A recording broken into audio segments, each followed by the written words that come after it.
Mina bendingazimiselanga ncam ukungcamla ngento kwenza nesowuna katata uCyril Ramaphosa, but ke sebebaninzi abantu abarhalela ukuva uluvo lwam uba inoba mna ndicingani malunga nesowuna yakhe. Ndiske ndayibona nje iyinkcitho mali, 7 million is a lot of money into yoba iyospendwa nge-2 hours kuyothethwa nje into engavakali ncam. But ke ndidicide into yoba ndizawuthatha about i-3 or 4 things akaye wazimenshina kulaa sowuna yakhe, nditsho from kwi-angle yam. Eyokuqala, uthethe umcimbi akawazi yourself kulaa ndawo ebeke kuyo into yoba unochuku into nokwenza ne-immigration.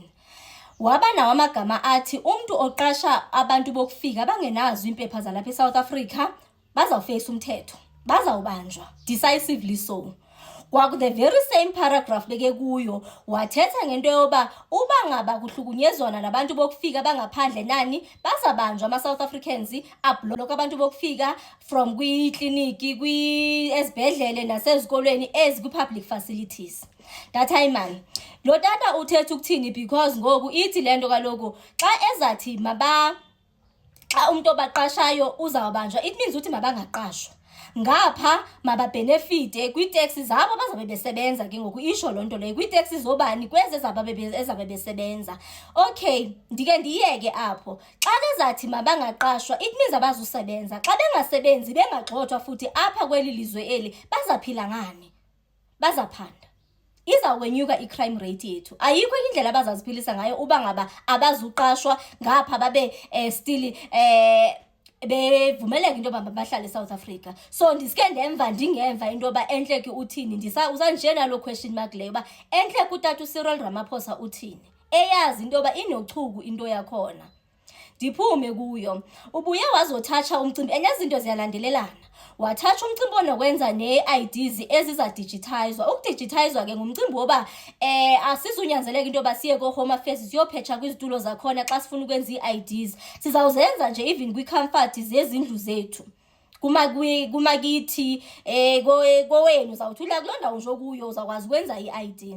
Ndaba nento ethi okay, kule crime rate engaka, kule corruption engaka, kule fraud engaka, izawunyuka ibe ngakanani i-corruption yezinto ezo? Phantsi koba si-aware into yoba Paul Solomon ngaba banee-passport zee-countries ezintathu. Si-aware into yoba not long kunomntu wokufika owabhaqwa enye IDs ezi-about 500 and something. I-corruption yee-IDs eza in person ke ngoba sitsho uba zii-fingerprints zobani ezazilapho asazi. Si-aware very well into yoba kwayena utata upresident boke kwathetheka amahimi moba kwayena ingathi unedompa seziyi-3. So ngoku xa kazavele kwenze kuvula zibhuqe kanje into yoba umntu akwazi nje ukuzenzela ii-IDs engaverifywanga ngomnye umntu engatheni, izawuthini loo nto leyo?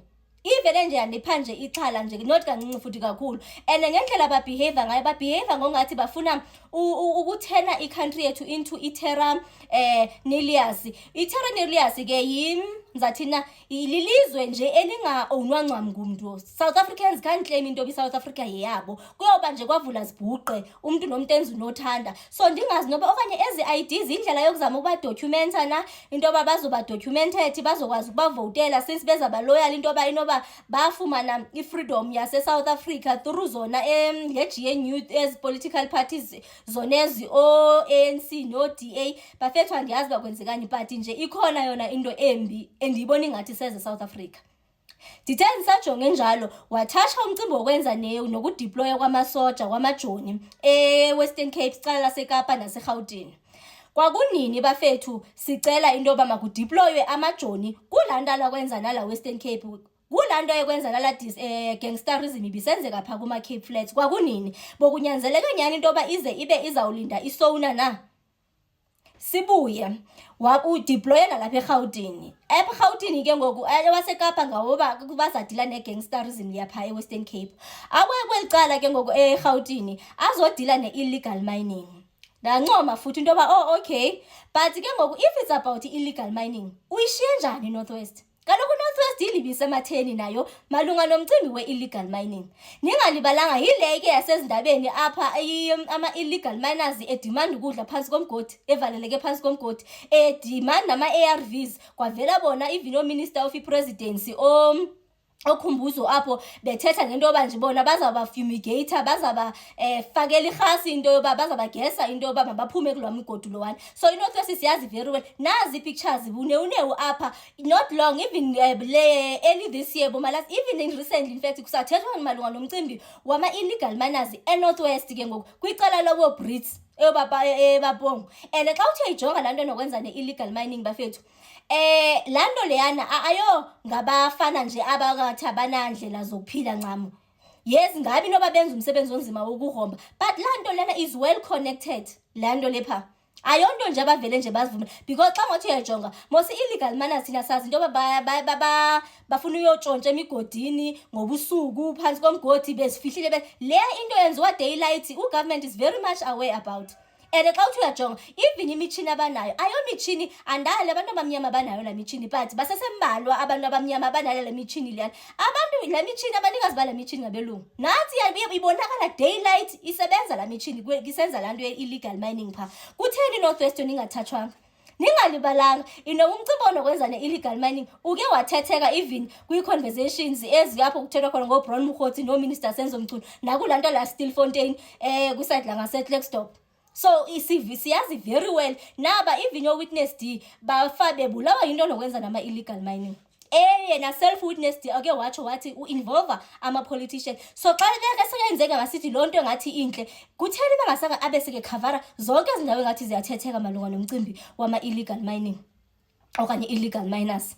So zizo nje izinto nje ngathi ndingathetha ncam ngazo. And the other part ke ngoku khona bethethe khona ngumcimbi nje onokwenza nama-trillions wezinto abarhalela ukuzenza okanye abanenjongo zokuzenza. Ndazibuza uba ibizavela phi loo mali kumane kuthiwa every now and then hayi sesihambile sayoboleka imali PPP, hayi sesambe sayoboleka imali PPP. Siyawuze siphume nini kweso sikoloto eso okanye kwezo zikoloto ezo bafethu? Ayikho into esemnandi nje eSouth Africa, and instead uba izinto zibe better ingathi zibe worse. And ayikho into ezawutshintsha isimo the way singakhona ngaphandle koba when they vote ama-elections esiza ixesha lokuvota lifika sivote ngendlela enengqondo. Right now asamelekanga into yoba sivote ngama-emotions bafethu. Right now akekho nje umuntu ongandichazela into yoba akaboni into yoba kwenzekani. Limkile besibane sisithi liyamka, limkile ilizwe lethu. The only thing into yoba xa sivote masivotele indlela nje yoba sizawufumana the little bit portions by portion back into zezwe lethu back to us. Otherwise lona izwe lethu hayi bafethu limkile. Hayi ke apha ke utata wethu beke busy ke xa bambuza malunga naloo nto leyo yokwenza nesowuna yakhe nani.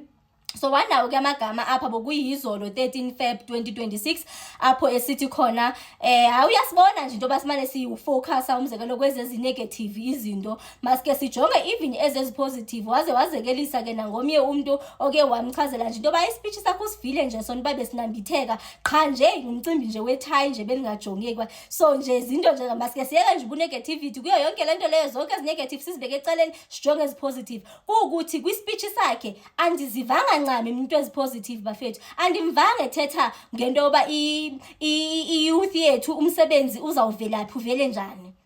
Andimvanga mna bafethu ethetha ngento yoba ijele zizaw, because right now si-aware mos into yoba mininzi imigila mkhuba imigulukudu mininzi esijonge into yoba mayejele. And andiboni ijele amajele wethu anespace nje si-enough yoba aqokelele bonke aba bantu aba. So nje that's just about it when it comes to isowuna yakhe yona. But ke looking at kwi-planning yabo it looked like bebe-proper planning. Phofu ke proper planning was there, but nje kwa early kukhona apho during ixesha lokudrilla kuke kwangathi kuyatsha nje ubone nje uba yeyi yazini sisaba ijoku xa sifika kwamanye amazwe. And I'm hoping into yoba now that uzofuna ukudeploya amasoja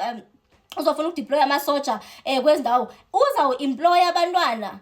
Sifuna abantwana be-employiwe, sirhalela into yoba kwa imilitary bafethu hayibo mayike ivuswe phansi, iphansi bhu imilitary yethu. So andiyazi into yoba xa uzawudeploya ii-resources zoba babe on the ground zizabe zikhona na. But ke sesawuva nanye kwi-budget speech, because after this one silindele ukuva kwi-budget speech into yoba umcimbi wemali ume kanjani, upha iphi department imalini bayenzeni ke. That's just about it. But nje there was nothing really interesting about yonke laa nto lana kum. Yinkcitho mali 7 million yonke. ayibona kuniphansi ukulibala kukhona nalapho ewathasha khona ke into yoba bazawuke bafocuse nakumcimbi onokwenza namanzi. Ningalibalanga ke into yoba abanikazi becountry bake kwangabo baye bama ngenyawo bastrike kwelaa cala lase-Midrand apho bebethetha ngayo into yoba abanamanzi. Kwaphakama noPanyaza Lesufi benzelwa nje special singabe sithi yi-press briefing of which ke akaphela amanzi nakoSoweto nako-Ekurhuleni. Andikaze nje ncam usibone kune-special press briefing but nje kube ne-special press briefing esithetha malunga nomcimbi wamanzi apho ke uPremier waseRhawutini uPanyaza Lesufi wabonakala nje ingathi has lost touch with i-reality yalapha eSouth Africa. Apho ethe yena wathi xa ke ethetha into yoba ayinaye akusuba bona basafarishi abayasafarisha just like everybody. Xa kuthiwa kunamanzi nabo iyaba-affecta loo nto leyo. Khona imini yena akake wazibhaqa enyanzeleka into yoba hamba ayohlamba ehotele. So nje uyafana nabanye abantu. Ndathi entliziyweni ubufana nabo apha abanye abantu, because not everyone ongathi xa engenamanzi kwakhe azibhaqe hamba nje yona eyongena egagasini. Uyayibona into yoba abanye abantu balibele mani imvelaphi yabo, because kwakubo bona abo ama-politicians kwi-ANC leaders ezo. Abanye basuka kude bafethu bakhule ngezikhokho namanzi aneswekire, but right now because basemafutheni balibele into yoba bavelaphi. And after 30 years, we are beginning to realize that certain things work well and other things don't work so well. And those things that don't work so well, we are correcting. So I know what you do. You like focusing on those things that don't work well. And you forget those things that work well. And I do want you to also focus on the things that work well. Yesterday somebody said, no, the president delivered a good speech, but the tie he was wearing. They said, and really, what has the tie got to do with it? They must listen to the speech. They mustn't look at how handsome I am. I know I'm handsome, but don't focus on that.